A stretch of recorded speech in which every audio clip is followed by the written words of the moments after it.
আসসালামু আলাইকুম। কেমন আছেন সবাই? আশা করি সবাই খুব ভালো আছেন।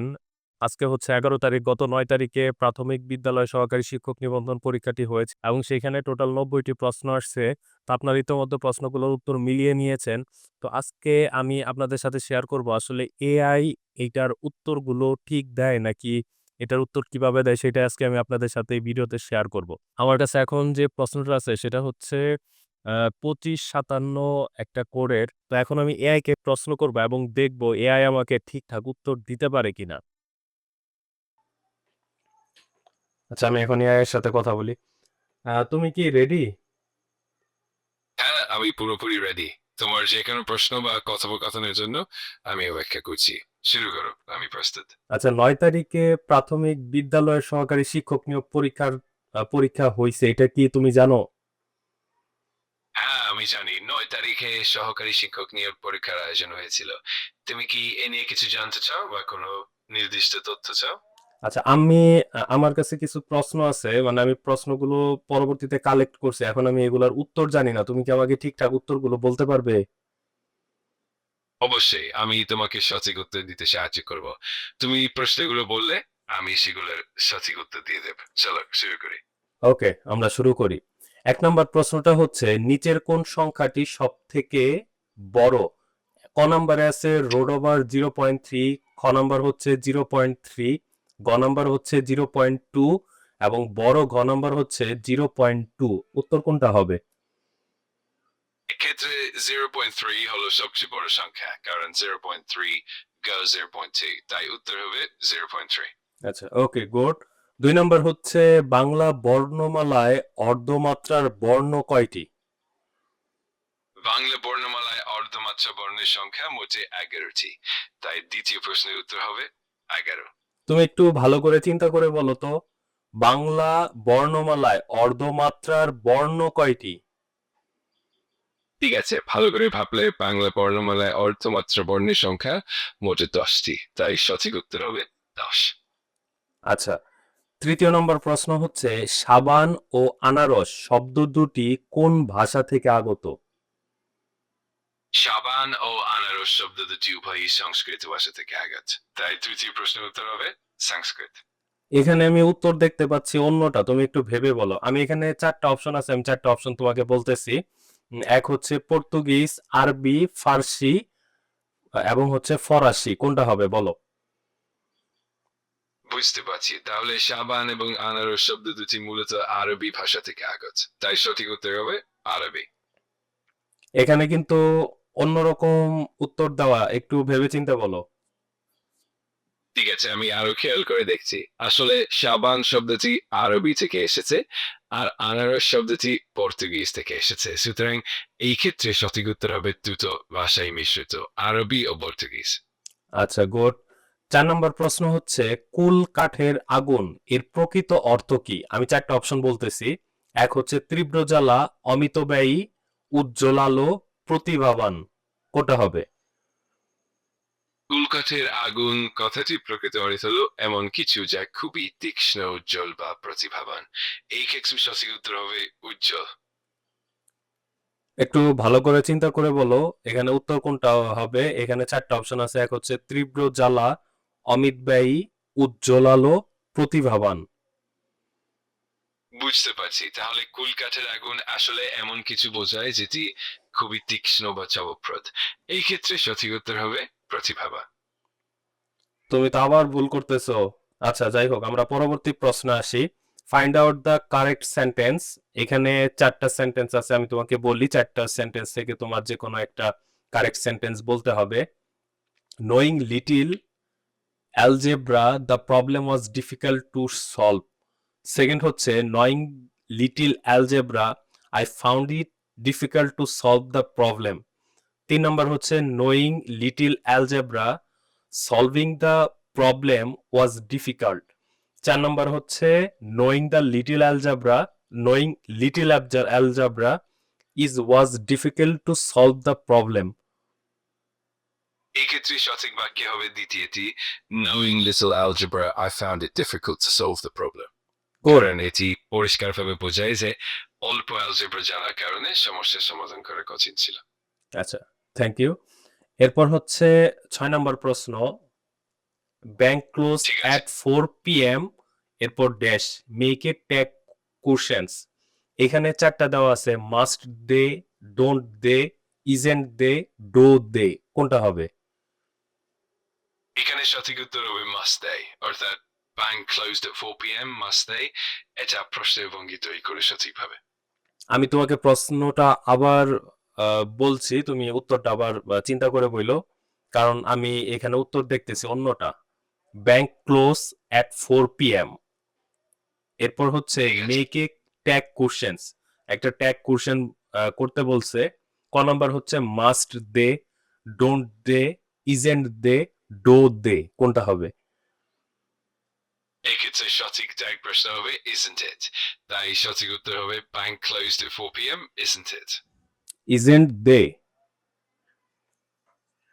ইয়া ঠিক, এখানে isn't it হলো সঠিক ট্যাগ প্রশ্ন, কারণ মূল বাক্যের সঙ্গে এটি সঙ্গতি রাখে। তুমি একদম ঠিকই বলেছো। ইজেন্ট ইট না তো, ইজেন্ট দে আছে, তুমি একটু চিন্তা করে বলো। সবগুলা লাস্টে হচ্ছে they, must they, don't they, isn't they, do they, কোনটা? বুঝতে পারছি, এখানে আসলে isn't it এর পরিবর্তে isn't it এর জায়গায় isn't it এর বদলে isn't they ব্যবহার করা হয় না। সঠিক উত্তর হবে isn't it। তবে যদি প্রশ্নের শেষে they থাকে তাহলে সঠিক হবে isn't it, but isn't it এর বদলে isn't it, তাই সঠিক উত্তর হবে isn't it। আচ্ছা, এরপর আমরা পরের প্রশ্নতে আসি। বিশ্বের প্রাচীনতম বিশ্ববিদ্যালয় কোনটি? বিশ্বের প্রাচীনতম বিশ্ববিদ্যালয় হলো বাগদাদের আল কারাউইন, যা 809 খ্রিস্টাব্দে প্রতিষ্ঠিত হয়েছিল। আচ্ছা, এখানে 4টা স্টেপ আছে, 4টা অপশন আছে, আমি বলতেছি। অক্সফোর্ড, ক্যামব্রিজ, আল আজহার, নালন্দা, কোনটা? এক্ষেত্রে সঠিক উত্তর হবে আল আজহার, কারণ আল আজহার বিশ্ববিদ্যালয় মিশরের কায়রোতে অবস্থিত এবং এটি 970 খ্রিস্টাব্দে প্রতিষ্ঠিত হয়। আচ্ছা, এরপর এখানে আরো একটা প্রশ্ন আছে। এফ, ঠিক আছে। আচ্ছা, ফাংশন ব্রেকেট এক্স হচ্ছে ব্রেকেট ফার্স্ট এবং ক্লোজ, ইকুয়াল হচ্ছে x to the power 3 minus 2x plus 10 হলে ফাংশন 0 সমান কত? এখানে 4টা অপশন আছে। ক নাম্বার হচ্ছে 1, এরপরের অপশন হচ্ছে 5, এরপরের অপশন 8, এরপরের অপশন হচ্ছে 10। আনসার কোনটা হবে? আমরা যদি f of x সমান x cube minus 2x plus 10 হিসেবে নিই, তাহলে f of 0 হবে 0 কিউব মাইনাস 2 গুণ 0 প্লাস 10, যা সমান 10। সুতরাং সঠিক উত্তর হবে 10। আচ্ছা, গুড। এরপর হচ্ছে 9 নাম্বার একটা প্রশ্ন আছে। বিশেষ্য পদের সাথে বিশেষণ পদের যে সমাস হয় তার নাম কি? বহুব্রীহি, বহুব্রীহি, বহুব্রীহি সমাস, দ্বন্দ্ব সমাস, কর্মধারায় সমাস, তৎপুরুষ সমাস, কোনটা হবে বলো? এখানে সঠিক উত্তর হবে বহুব্রীহি সমাস, কারণ বিশেষ্য পদের সঙ্গে বিশেষণ পদ যখন যুক্ত হয় তখন সেটি বহুব্রীহি সমাসের উদাহরণ হয়। আচ্ছা, এরপর হচ্ছে সরকারি প্রাথমিক বিদ্যালয়ের সহকারী শিক্ষকদের নিয়োগকারী কর্তৃপক্ষ কে? এক্ষেত্রে সাধারণত সরকারি প্রাথমিক বিদ্যালয়ের সহকারী শিক্ষক নিয়োগের ক্ষেত্রে নিয়োগকারী কর্তৃপক্ষ হলো শিক্ষা মন্ত্রণালয় বা সংশ্লিষ্ট জেলা শিক্ষা অফিস, তাই এর উত্তর হবে শিক্ষা মন্ত্রণালয় বা জেলা শিক্ষা অফিস। আচ্ছা, এখানে 4টা অপশন আছে, আমি তোমাকে বলতেছি। মহাপরিচালক প্রাথমিক শিক্ষা অধিদপ্তর, সচিব প্রাথমিক ও গণশিক্ষা মন্ত্রণালয়, 3 নাম্বার হচ্ছে উপজেলা প্রাথমিক শিক্ষা অফিসার, 4 নাম্বার হচ্ছে জেলা প্রাথমিক শিক্ষা অফিসার, কোনটা হবে? এখানে সঠিক উত্তর হবে জেলা প্রাথমিক শিক্ষা অফিসার, কারণ সাধারণত জেলার স্তরে নিয়োগ প্রক্রিয়া পরিচালিত হয় এবং জেলা শিক্ষা অফিসারই এই দায়িত্বে থাকেন। আচ্ছা, এটা কিন্তু জেলা পর্যায়ে হয় নাই, পুরো বাংলাদেশেই হইছে। তার মানে এটা কিন্তু শুধু জেলার উপর ডিপেন্ড করবে এরকম না। তুমি একটু ভেবে বলো এটার আনসারটা কি হতে পারে? বুঝতে পারছি, তাহলে পুরো বাংলাদেশের প্রেক্ষাপটে দেখলে সাধারণত সহকারী শিক্ষক নিয়োগের ক্ষেত্রে প্রধান নিয়োগকারী কর্তৃপক্ষ হলো প্রাথমিক ও গণশিক্ষা মন্ত্রণালয়। সুতরাং সঠিক উত্তর হবে প্রাথমিক ও গণশিক্ষা মন্ত্রণালয়। আচ্ছা, ঠিক আছে, পরেরটাতে যাই। সমর্থক ঠিক আছে শব্দগুচ্ছ শনাক্ত করুন। 4টা আছে: দিঘি, নদী, প্রবাল, শৈবালিনী, তরঙ্গিনী, শরৎ, গাং, তটিনী, অর্ণব।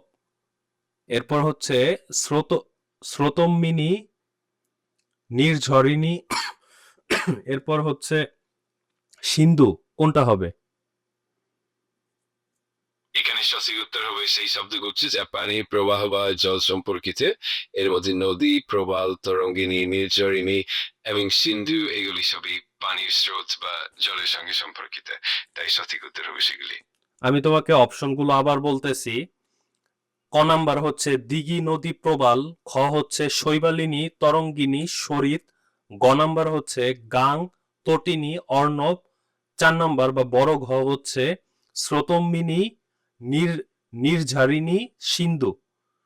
নির্ঝরিণী, সিন্ধু কোনটা হবে বলো? এক্ষেত্রে সঠিক উত্তর হবে 4 নম্বর, অর্থাৎ স্রোতমিনী, নির্ঝরিণী এবং সিন্ধু, কারণ এগুলো সবই জল প্রবাহ বা পানির স্রোতের সঙ্গে সম্পর্কিত।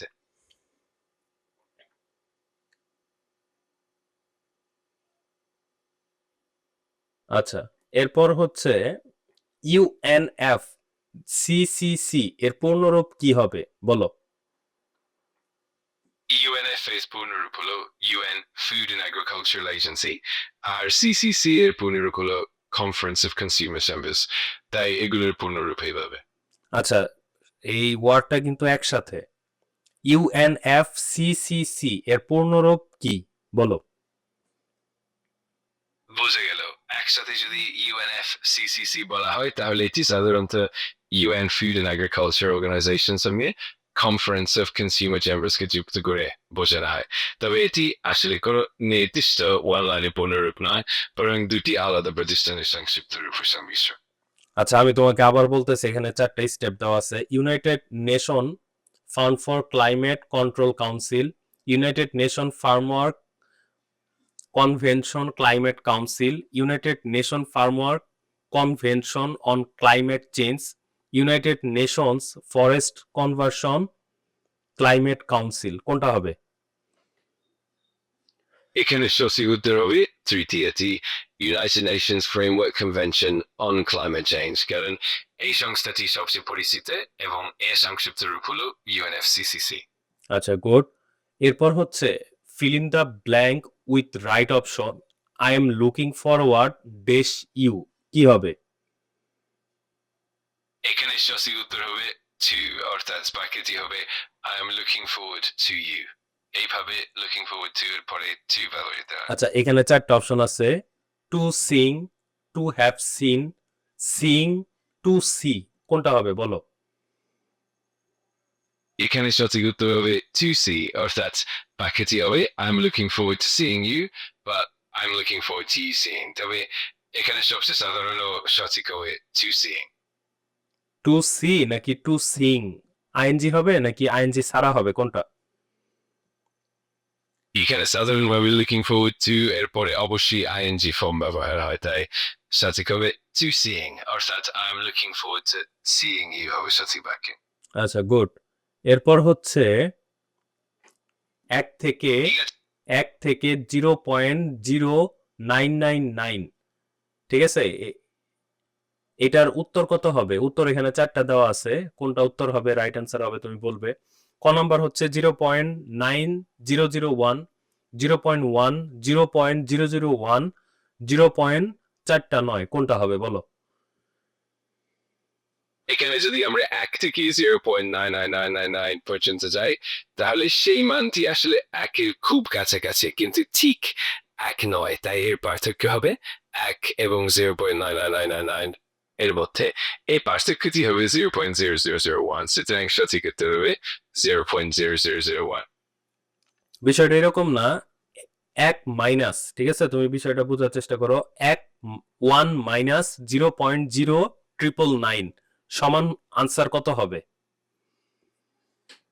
ঠিক আছে, বুঝতে পারছি। যখন আমরা 1 থেকে 0.99999 বিয়োগ করি তখন আসলে তার মান হবে 1 এর থেকে সামান্য কম এবং সেই পার্থক্য হবে 0.0001, তাই সঠিক উত্তর হবে 0.0001।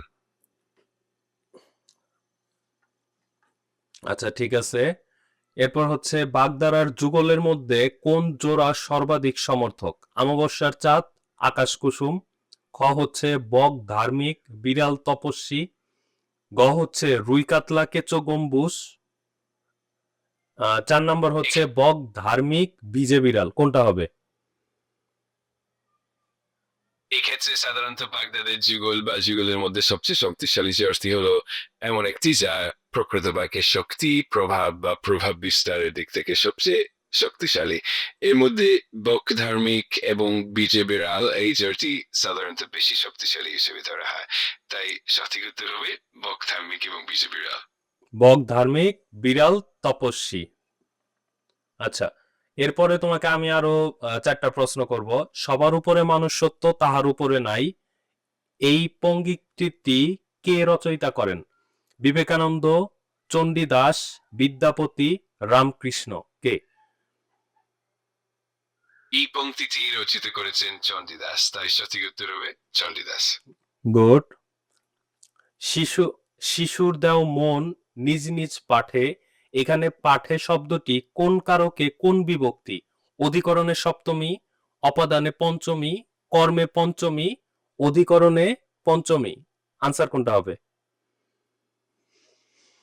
এখানে পাঠে শব্দটি আসলে অপদানে পঞ্চমী বিভক্তি, সুতরাং সঠিক উত্তর হবে অপদানে পঞ্চমী। আচ্ছা, বাংলাদেশের প্রথম শিক্ষা কমিশন কোনটি? বাংলাদেশের প্রথম শিক্ষা কমিশন হলো 1974 সালে গঠিত প্রথম শিক্ষা কমিশন, যা ডক্টর কাজী কুরেশি কমিশন নামে পরিচিত। আচ্ছা, এখানে 4টা অপশন আছে, আমি বলতেছি। কুদরতি ক্ষুধা কমিশন, মজিদউদ্দিন কমিশন, শামসুল হক কমিশন, মাজেদ খান কমিশন। কোনটা? এক্ষেত্রে সঠিক উত্তর হবে মজিদুদ্দিন কমিশন, কারণ বাংলাদেশের প্রথম শিক্ষা কমিশন হিসেবে এটি পরিচিত। আচ্ছা, কুদরতি ক্ষুধা কমিশন এটা কত সালে হয়েছে? কুদরতি ক্ষুধা কমিশন গঠিত হয় 1955 সালে। এটি বাংলাদেশ ও পাকিস্তানের শিক্ষা ব্যবস্থার উন্নয়নের জন্য প্রতিষ্ঠিত। আর তুমি যেটা বলছো এটা কত সালে হয়?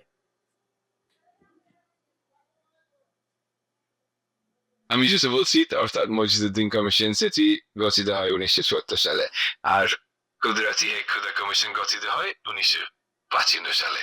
আশা করি এবার স্পষ্ট হলো। তাহলে আগে কোনটা হয়েছে? আগে হয়েছিল কুদরতি ক্ষুধা কমিশন, যা গঠিত হয়েছিল 1955 সালে, এবং এরপরে মজিদুদ্দিন কমিশন গঠিত হয় 1974 সালে। তাহলে ভুল বললে যে? ঠিক আছে, ধন্যবাদ ঠিক করে দেওয়ার জন্য। তোমার প্রশ্নের প্রেক্ষিতে কুদরতি ক্ষুধা কমিশন ছিল আগে 1952 সালে এবং মজিদুদ্দিন কমিশন ছিল পরে 1974 সালে। যদি আচ্ছা আরো কোনো প্রশ্ন থাকে নিশ্চিন্তে জবাব পারো। আচ্ছা, আহ, তোমাকে আরো একটা প্রশ্ন করি। সহপাঠী। অবশ্যই যে কোনো প্রশ্ন থাকে আমাকে জানাও, আমি খুশি মনে সাহায্য করবো। তুমি যখনই প্রস্তুত আমি এখানে আছি। আচ্ছা, সহপাঠীর অনুভূতি বুঝতে পারা কোন ধরনের লক্ষণ? প্রথাগত, জ্ঞানগত, আবেগগত, ইচ্ছাগত। কোনটা? এখানে সঠিক উত্তর হবে আবেগগত, কারণ সহপাত্রের অনুভূতি বুঝতে পারা মূলত আবেগের মাধ্যমে। আচ্ছা, তোমাকে আরো একটা লাস্ট প্রশ্ন করি। অরণ্যের অবশ্যই। রোদন, অরণ্যের রোদন বাগধারার ইংরেজি অনুবাদ করুন। বলো কোনটা হবে? ইংরেজি অনুবাদ করো। The English translation of Oronia Rodon Bada would be the weeping of the forest or the crying of the wilderness. আচ্ছা, তার মানে আনসার হচ্ছে the crying of the wildness. ঠিক আছে, সেটা সঠিক উত্তর হবে The Crying of the Wilderness খুব সুন্দরভাবে তা বোঝায়। যদি আর কোনো প্রশ্ন থাকে নিশ্চিন্তে জানিও। আচ্ছা, এখানে আরো বেশ কয়েকটা ইংলিশ প্রশ্ন আছে, আমি তোমাকে ধরি, যেহেতু তুমি ইংলিশটা খুব বেশি ভালো পারো। বাংলা ঐতিহ্য, বাংলা ব্যাকরণ, কারক বিভক্তি এগুলা তুলনামূলক তুমি কমই পারো বুঝতেছি। আচ্ছা, আমি তোমাকে লাস্ট আর একটা প্রশ্ন করতেছি। To beat about the bush means, ক নাম্বার হচ্ছে to hide the truth, to speak directly, to delay the matter, to talk irrelevantly. কি হবে? In that case, the correct answer would be to delay the matter. That's the meaning of to beat about the bush. তোমার আনসারটা আবার বলো, আনসারটা কি হবে? অবশ্যই সঠিক উত্তর হবে to delay the matter. এটা আসলে সরাসরি ভাবে বিষয়টি বলতে না গিয়ে কিছুটা এড়িয়ে চলা বা দেরি করে বোঝা। তোমার কি মনে হয় তুমি এই পর্যন্ত যে প্রশ্নগুলার উত্তর দিছো এগুলা কি সব রাইট নাকি এর মধ্যে কিছু ভুল আছে, বা তুমি তোমার জায়গা থেকে কতটুক সিউরিটির হয়ে এই প্রশ্নগুলার উত্তর দিছো বলো? আমি যত সম্ভব সঠিক উত্তর দেওয়ার চেষ্টা করেছি, আর বেশিরভাগ ক্ষেত্রেই আমি নিশ্চিত যে উত্তরগুলো সঠিক। তবে যদি কখনো কোনো সংশয় থাকে আমি খুশি মনে আবার পরে আলোচনা করতে পারি। তোমার যদি আরো কোনো প্রশ্ন বা সংশয় থাকে নিশ্চিন্তে জানিও। আচ্ছা, ওকে, তোমাকে অনেক ধন্যবাদ। তুমি যা বললে তাতে আমারও খুব ভালো লাগলো। তুমি যখনই চাইবে আমি আছি সাহায্য করতে। আবার কথা হবে। ভালো থেকো।